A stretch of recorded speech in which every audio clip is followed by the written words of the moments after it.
नमस्कार मित्रों। आज आपसे मुखातिब होते हुए मुझे बहुत ही अफसोस हो रहा है कि हमारे देश ने एक सचमुच का रतन खो दिया है, जिनको सभी ने प्यार किया, उन्होंने सबको प्यार किया।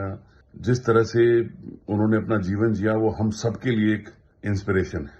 तो आज के दिन मैं अपने नतमस्तक होके उनको अपनी श्रद्धांजलि देता हूं और मेरे को लगता है कि रतन टाटा जैसे लोग मरते नहीं, हमेशा अमर रहते हैं, हम सबके दिलों में हमेशा अमर रहेंगे। ओम शांति। नमस्कार मित्रों, आज मैं जिस इंसान के बारे में आपसे बात कर रहा हूँ या करने जा रहा हूँ वो मेरे दिल के बहुत करीब हैं और मेरे दिल में उनके लिए बहुत सम्मान है। लेकिन उससे पहले मैं एक जो बात कहना चाहता हूँ, उस कंपनी का भी अपना एक बहुत बड़ा नाम है। अगर आज इस देश में हम किसी भी कॉर्पोरेट वर्ल्ड में जाके पूछते हैं कि आपकी नजर में सबसे अच्छी कंपनी कौन सी है, तो अभी तक जितने भी लोगों से मैंने पूछा है सबने एक ही नाम लिया है, टाटा। टाटा कैसे टाटा बना? मैं पिछले लगभग 38 सालों से किसी न किसी रूप से टाटा ग्रुप के अलग अलग कंपनीज के साथ व्यवहार करता रहा हूँ। मेरा पर्सनल एक्सपीरियंस तो बहुत ही अच्छा रहा, लेकिन जो कुछ और बातें हैं जिसने मुझे बहुत इम्पैक्ट किया, वो मुझे लगा कि मुझे सबके साथ शेयर करनी चाहिए। देखिए, जिस इंसान के बारे में बात कर रहा हूँ आपको अंदाजा लग गया होगा। वैसे तो टाटा की लेगेसी है, बहुत सारे लोग जिन्होंने देश को बहुत कुछ दिया, बट मैं जिनकी आज बात करने जा रहा हूँ वो है हमारे रतन टाटा। बिजनेसमैन तो सभी जानते हैं उनको, बिजनेसमैन है वो, लेकिन एक सच्चे देशभक्त भी हैं, एक सच्चे समाज सेवी भी हैं, और एक उससे भी बड़ी बात, वो एक बहुत ही अच्छे इंसान है। तो आज मैं कुछ इन्हीं बातों से जुड़ी हुई कुछ बातें उनकी बताना चाहूंगा। जैसे कि एग्जाम्पल लेते हैं कि 1998 में उन्होंने हिंदुस्तान की पहली फुल्ली इंडियनाइज्ड भारतीय कार बनाई इंडिया, जबकि सारी दुनिया उनसे कह रही थी कि आपको किसी न किसी से कोलैबोरेशन करनी पड़ेगी, हेल्प लेनी पड़ेगी, टेक्निकल नो-हाउ लेना पड़ेगा। उन्होंने कहा नहीं, हमारे देश में सब कुछ संभव है। और उन्होंने अल्टीमेटली 30 दिसंबर 1998 को इंडिका कार लॉन्च। शुरुआत बहुत अच्छी थी, लेकिन उसके बाद रिजल्ट्स वैसे नहीं रहे जैसे वो एक्सपेक्टेड। कंपनी लॉस में चली गई। उससे पहले ये कमर्शियल व्हीकल में अच्छे बिजनेस कर रहे थे, बहुत बड़ा बिजनेस था इनका। तो कुछ लोगों ने, इनके फाइनेंशियल एडवाइजर्स ने इनको सलाह दी कि इस पैसेंजर कार यूनिट को बेच देते हैं। उसमें बात आगे बढ़ी तो फोर्ड कंपनी से बात हुई कि उनसे बात की जाए। तो एक मीटिंग फिक्स हुई 99 में अमेरिका में, जहां पे फोर्ड कंपनी के मालिक बिल फोर्ड भी थे। तो जब उनसे काफी सारी बातचीत हो रही थी, उन्होंने एक बात कही कि जब आप पैसेंजर कार बिजनेस के बारे में कुछ जानते ही नहीं, तो आपने इसमें हाथ क्यों डाला? अगर हम आपका यूनिट खरीदेंगे तो हम आप पे बहुत एहसान करेंगे। अब आप देखिए, रतन टाटा जी ने कोई जवाब नहीं दिया उनको, और जो उनके साथ लोग ट्रेवल कर रहे थे, टीम थी उनकी, उन्होंने बताया कि जब वो वापस आए अमेरिका से इंडिया, पूरी फ्लाइट में अंदर ही अंदर कहीं ना कहीं एक रिजॉल्व ले रहे थे, कमिटमेंट, और फाइनली उन्होंने पूरी शिद्दत से उसमें काम किया और जनवरी 2006 को इंडिका का V2 वर्जन आया और वो एकदम से सक्सेसफुल हुआ, टर्न अराउंड हुआ। कट टू सीन 2, 2008 में फोर्ड कंपनी का बहुत बुरा हाल हो गया। उन्होंने अपने बहुत सारे यूनिट्स बेच दिए। तो जब उनका जगुआर और लैंड रोवर कंपनी को बेचने की बारी आई, तो रतन टाटा जी के साथ डील हुई $2.3 बिलियन। अब आप देखिए, वो उन्होंने जब खरीदी तो बिल फोर्ड ने क्या कहा कि आज आप हमारा ये यूनिट खरीद के हम पे एहसान कर रहे हैं। और ये टाटा जी वहीं नहीं रुके, उस दोनों कंपनी के ब्रांड्स को उन्होंने आज दुनिया का one of the most precious brand बना दिया, और उसकी सक्सेस स्टोरी आज घर घर में लोग सुन रहे हैं। एक और किस्सा जो बताया जाता है कि बॉम्बे में बारिश के दौरान रतन टाटा जी अपनी कार में जा रहे थे। उन्होंने एक परिवार, मतलब पति पत्नी और 2 बच्चों को 2 व्हीलर में जाते हुए देखा, और अभी वो सोच ही रहे थे उनके बारे में, और उनका एक्सीडेंट हो गया।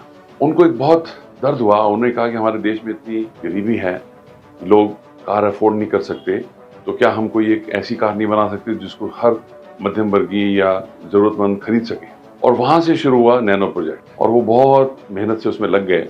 जिनीवा में किसी कॉन्फ्रेंस में एक पत्रकार ने उनसे पूछा कि आप इसका टारगेट प्राइस क्या रखना चाहते हैं, जो आप नई कार बना रहे हैं, अफोर्डेबल कार बना रहे हैं नैनो? उनके मुंह से निकला 1 लाख रुपए। और कई बार क्या होता है, जो इंसान दिल से काम करता है ना, उसकी कई हुई बात भी कई बार उसके ही खिलाफ हो जाती है। कार आई, 10 जनवरी 2008 को लॉन्च हुई। कार वॉज गुड, लेकिन इसको उतना ग्राहकों का प्यार नहीं मिल सका। क्यों? क्योंकि वो उसके ऊपर लखटकिया कार का लेबल लग गया था।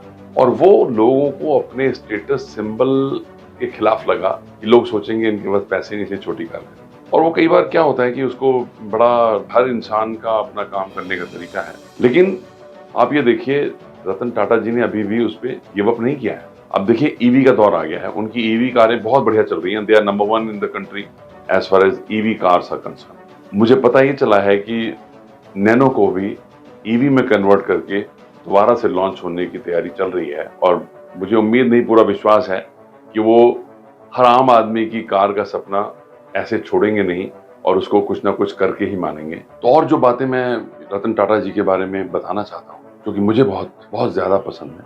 अगर आप सबको याद हो तो 26/11/2008 को टेररिस्ट अटैक हुआ था बॉम्बे में, और उसमें ताज होटल जो कि टाटा ग्रुप का हिस्सा है, उस पर अटैक हुआ था। 2 दिन 3 रातें तक चला था वो, उसके बाद वो सब शांत हुआ था। उसकी एक पूरी केस स्टडी बनी है और जो कि हार्वर्ड में पढ़ाई जाती है। उसमें से कुछ बातें मैं आपके साथ शेयर करना चाहूँगा। जिस समय ये अटैक हुआ था उस समय उस होटल के अंदर 500 रजिस्टर्ड गेस्ट थे जो ठहरे हुए थे। 600 और गेस्ट थे जो अलग अलग फंक्शंस या मीटिंग्स अटेंड कर रहे थे, और इन्हीं के साथ लगभग 600 स्टाफ मेंबर्स थे जो वहाँ पे थे। अब आप सोच के देखिए, जो स्टाफ था उसको तो सारे रास्ते, इन आउट सब, एग्जिट, इमरजेंसी एग्जिट सब पता था। अगर लोगों से पूछा जाता है कि उस वक्त कितने लोग वहां रुके होंगे और कितने लोग भाग गए होंगे, हर कोई अपना अपना गैस लगाता है।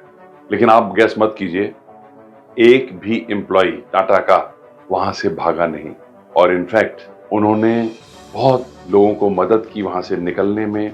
और आपको जान के हैरानी होगी, उस पूरे दर्दनाक हादसे में 34 लोगों की मृत्यु हुई, जिसमें से 17 स्टाफ मेंबर्स थे, 17 अन्य लोग। अब आप देखिए, तो हार्वर्ड ने स्टडी की कि ये क्या वजह थी, क्या रीजन था जो उनके एम्प्लॉय भागे नहीं। तो स्टडी तो बहुत लंबी है, लेकिन मैं उसमें से जो बुलेट पॉइंट्स हैं वो आपके साथ शेयर करना चाहता हूँ। जो जब टाटा ग्रुप की एचआर पॉलिसीज, उस होटल की पॉलिसीज के बारे में पता चला गया, तो पता चला कि वो अपने फ्रंट लाइन स्टाफ की हायरिंग छोटे शहरों से, जैसे नासिक, चंडीगढ़, जयपुर, वहां से कर। और दूसरी चीज, वो बच्चों के, स्टूडेंट्स के मार्क्स के ऊपर कभी नहीं जाते, वो उनका एटीट्यूड पूछते हैं। टीचर से पूछते हैं कि कौन से बच्चे हैं जो आपका सम्मान करते हैं, बुजुर्गों का सम्मान करते हैं, अपने माता पिता का सम्मान करते हैं, उन बच्चों को प्रेफरेंस दिया जाता है उस कंपनी के अंदर।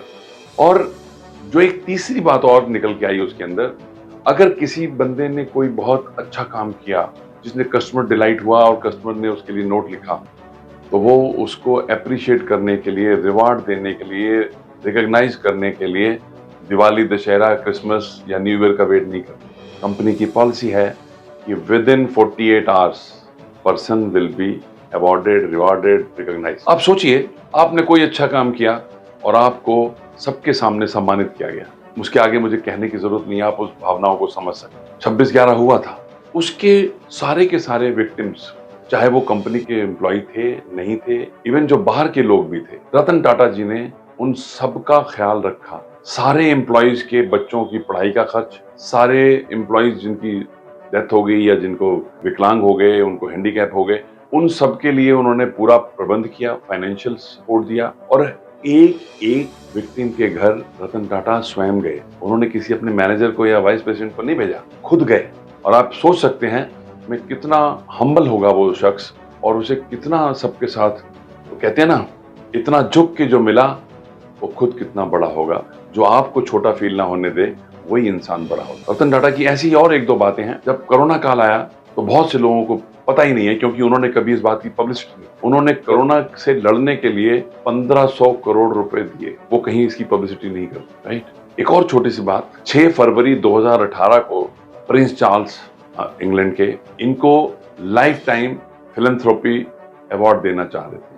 वो डेट फिक्स हो गई, सब कुछ हो गया, और एन वक्त पे रतन टाटा जी ने आने से मना कर दिया। अब उसकी वजह आप सुनेंगे तो आपको समझ में आएगा वो शख्स कितना बड़ा है। उनके पास 2 डॉगी हैं, टेंगो एंड टीटू।